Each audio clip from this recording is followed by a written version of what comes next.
और मेरे प्यारे बच्चों, जैसा कि आप जानते हैं कि आपका यूपीएससी का जो सीरीज था, वनडे एग्जाम का जो सीरीज था, फिजिक्स के और केमिस्ट्री के जो क्वेश्चन के सीरीज चल रहे थे, उसमें 5 वीडियो 6 वीडियो हमने आपको प्रोवाइड करा दिए हैं। और जो दूसरा चैप्टर चल रहा था मापन और मापन चल रहा था, मापन के इंस्ट्रूमेंट चल रहे थे, यंत्र चल रहे थे, उसमें आपके 10 क्वेश्चन कराए गए थे। आज मैं आपको 11वें क्वेश्चन से ये जितने भी क्वेश्चन कराए जा रहे हैं, ये सारे के सारे आपके हर एक कॉम्पिटिटिव एग्जाम में पूछे गए, एज पूछे गए। और जितने भी अग्रणी एग्जाम है, जितने भी आने वाले एग्जाम है, उसमें एज क्वेश्चन ये पूछ ले जाएंगे बच्चों। इसलिए इन सारे क्वेश्चनों को बहुत ही ध्यानपूर्वक देखिएगा बच्चों।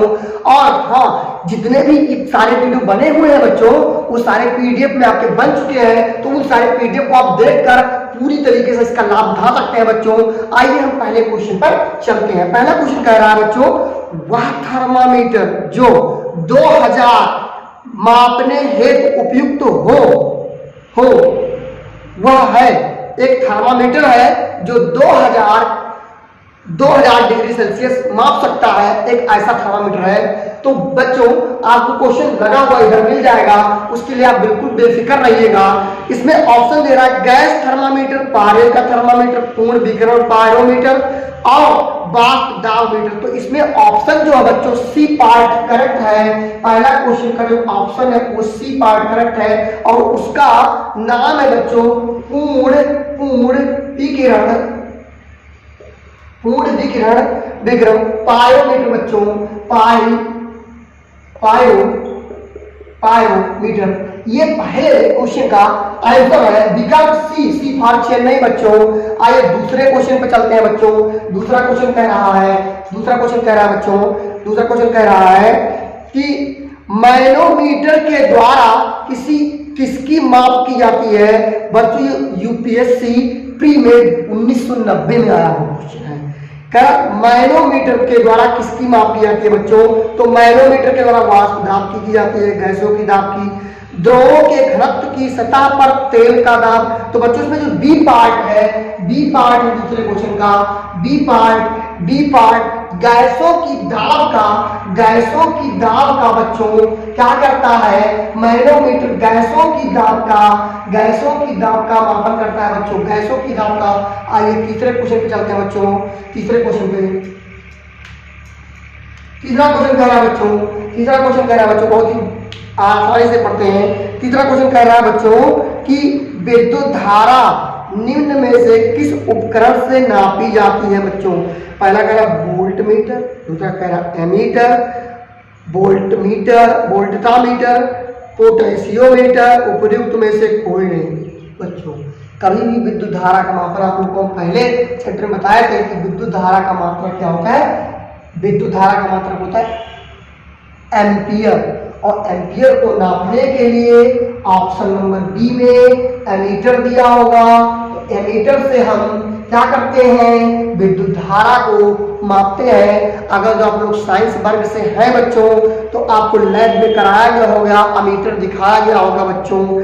आप विद्युत धारा को एमीटर से नापते हैं बच्चों। ये बात अपने दिमाग में बिठा लीजिए। बिहार की सिर्फ 18 और 19 में लेटेस्ट क्वेश्चन है बच्चों, बहुत ही इंपॉर्टेंट है। आइए चौथे क्वेश्चन पे चलते हैं बच्चों। चौथा क्वेश्चन हमारा कह रहा है बच्चों, चौथा क्वेश्चन कह रहा है वायुमंडलीय दाब को मापने में यंत्र का उपयोग किया था, मतलब किस यंत्र का उपयोग किया था। वायुमंडलीय दाब को मापने के लिए बच्चों बैरोमीटर का प्रयोग करते हैं। ऑप्शन में कह रहा है हाइड्रोमीटर, बैरोमीटर, मैनोमीटर और हाइग्रोमीटर। तो बच्चों इसमें जो बी फॉर बॉम्बे ऑप्शन है, जिसमें बैरोमीटर लिखा हुआ, बैरोमीटर जो बच्चों है बैरोमीटर, यानी बी फॉर बॉम्बे ऑप्शन सही है, या बी फॉर बॉम्बे बैरोमीटर इसका आंसर सही होगा बच्चों। वायुमंडलीय दाब के मापन के लिए बैरोमीटर का उपयोग करते हैं बच्चों। आइए बच्चों हम 5वें नंबर क्वेश्चन पे चलते हैं। आपको सारा क्वेश्चन लगा हुआ मिल जाएगा बच्चों। 5वां क्वेश्चन कह रहा है बच्चों, बहुत ही आराम से पढ़ते हैं। साधारण बैरोमीटर में कौन सा द्रव का प्रयोग होता है। साधारण बैरोमीटर में कौन से द्रव का प्रयोग किया जाता है बच्चों, यह बात बताई जा रही है।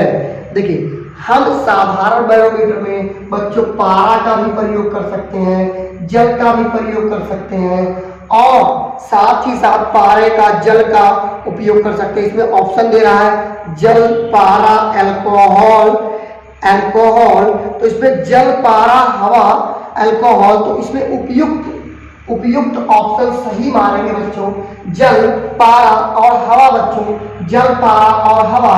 अल्कोहल का भी कहीं अल्कोहल का तो रेयर केस में यूज करते हैं कहीं, लेकिन पारे का और जल का और हवा का बच्चों याद रखिएगा, पारे का, जल का और हवा का।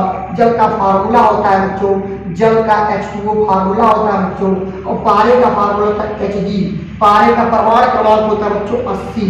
जल में हाइड्रोजन के 2 अणु और ऑक्सीजन के 1 अणु उपस्थित है बच्चों। 2:1 के रेशियो में ऑक्सीजन और हाइड्रोजन और ऑक्सीजन का अनुपात होता है बच्चों। और ये पारे को हम मरकरी बोलते हैं, इसका परमाणु क्रमांक 80 होता है बच्चों। कभी कभी पूछ लेता है, तो ये भी अपने दिमाग में बिठा लीजिएगा।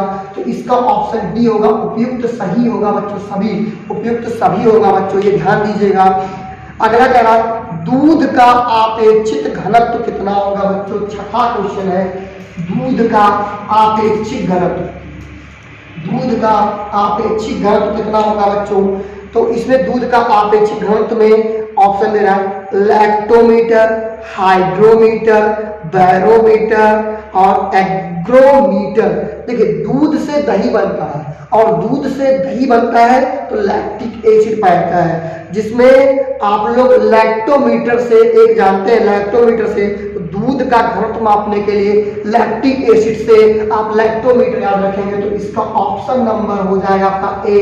बच्चों 7वें क्वेश्चन में हम समझते हैं बच्चों, 7वां क्वेश्चन जो हमारा कह रहा है, 7वें क्वेश्चन में कह रहा है बच्चों वायुमंडल की सापेक्ष आर्द्रता नापी जाती है।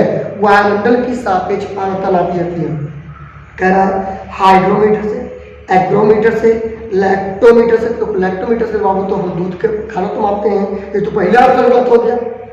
इसके अलावा पोटेशियोमीटर, तो पोटेशियोमीटर से हम विभव को नापते हैं। तो हमारा जो ऑप्शन ए हाइड्रोमीटर और हाइग्रोमीटर से, तो इसमें जो बी पार्ट आता है हाइग्रोमीटर जो बच्चों है हाइग्रोमीटर जो है इसकी सहायता से हम बच्चों क्या नापते हैं, हाइग्रोमीटर की सहायता से हम वायुमंडल की सापेक्ष आर्द्रता नापते हैं। वायुमंडल की सापेक्ष आर्द्रता को नापने के लिए हम लोग क्या करते हैं बच्चों, हाइड्रोमीटर का प्रयोग करते हैं बच्चों, हाइड्रोमीटर का प्रयोग करते हैं। बी फॉर बॉम्बे इसका करेक्ट आंसर हो जाएगा। आइए टाइम वेस्ट करते हुए 8वें क्वेश्चन पे चलते हैं बच्चों। आइए धुआंधार से चल रहा है बच्चों। आइए कह रहा है वायु की आर्द्रता मापने के लिए कौन से यंत्र का प्रयोग करते हैं भैया। यूपीएससी RI में 2014 में पूछा गया, काफी अच्छा क्वेश्चन है। और 2008 में भी यही क्वेश्चन पूछा गया है चंडीगढ़ पीसीएस में, तो बहुत ही इंपॉर्टेंट है। वायु की आर्द्रता मापने के लिए कौन से यंत्र का प्रयोग करते हैं, तो अभी जस्ट इसके पहले ने बताया है हाइग्रोमीटर बच्चों, हाइग्रोमीटर का यंत्र का प्रयोग करते हैं। ऑप्शन नंबर इसका ए पार्ट इज करेक्ट हो जाएगा बच्चों, ए पार्ट। आइए 9वें क्वेश्चन पे चलते हैं बच्चों। 9वां क्वेश्चन है, 9वें क्वेश्चन पर हाइग्रोमीटर, तो आर्द्रता को मापने के लिए अभी मैंने बताया हाइग्रोमीटर का उपयोग करते हैं बच्चों। तो इसका ऑप्शन कौन सा सही हो जाएगा बच्चों, इसका ऑप्शन डी पार्ट करेक्ट हो जाएगा बच्चों, डी फॉर दही इसका ऑप्शन सही हो जाएगा। आइए बच्चों हम 10वें क्वेश्चन पर चलते हैं। 10वां क्वेश्चन देखते हैं बच्चों, 10 नंबर का क्वेश्चन हम लोग देखते हैं। 10 नंबर में कह रहा है कि भूकंप की तीव्रता का मापन किया जाता है। भूकंप की तीव्रता का मापन बहुत ही अच्छा क्वेश्चन, बहुत हाईलाइटेड क्वेश्चन, कई बार आता है, हर एक एग्जाम में ज्यादातर ये पूछा जाता है। भूकंप की तीव्रता को मापने के लिए हम रिएक्टर का प्रयोग करते हैं बच्चों। किसका, तो इसका ऑप्शन नंबर जो ए है, ए रिएक्टर पैमाने का हम उपयोग करते हैं, रिएक्टर पैमाने का उपयोग करते हैं बच्चों। ये आपके 10 क्वेश्चन इस वीडियो में दिए जा रहे हैं। आपको अगर आपको सारी वीडियो अच्छे लगे तो आप लाइक शेयर और सब्सक्राइब करिएगा। धन्यवाद, जय हिंद, जय भारत।